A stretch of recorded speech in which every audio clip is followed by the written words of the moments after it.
I basically help people see the unconscious stories, mythologies, archetypes, and even shadow material, the things about ourselves that we've maybe abandoned and suppressed, ignored. And we do that through the video and the movement. Along with that, I'm the author of the book, Awaken to Your True Self, where I've shared advanced lessons that I learned on my journey of getting here in my life.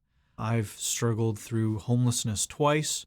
I was bullied and teased as a kid. I struggled a lot emotionally, socially, and financially in my life. This book was the culmination of what actually worked beyond all the other self-help strategies that I tried. Everything really started when I was young. There was crazy attempted kidnappings and court orders and all sorts of fun stuff. My parents were very young. They had me when they were 17. So there's a lot of things that they weren't prepared for. They didn't know. And they did the best with what they could, and I'm very grateful. However, there was still many things in my childhood that created a lot of turmoil. One of these being I had warts on my fingers when I was really young. Kids teased me for that. There was an ostracization. It was a bit of this leper archetype. Oh, don't touch him. He's got those bumps on his fingers. That set into motion about the next 12 years of my life in school, struggling with bullying. I was trapped in this victim mentality, right? This poor me, why me mentality that led me to a place to where I was very depressed. I had thoughts of suicide. I have thoughts of revenge when I was a teenager. I was filled with a lot of anger, a lot of sadness, confusion, loneliness, frustration. I think out of all of those, mostly confusion.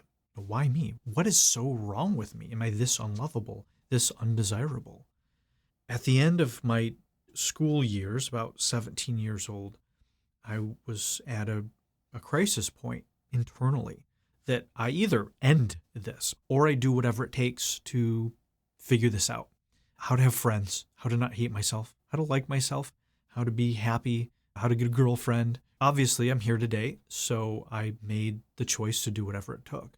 That set me on a journey of healing, of transformation. I started a software company at 18 years old because during that time of not having a lot of friends, I was into video games and computers. And so I learned to code and program and design, and that led me to my software company.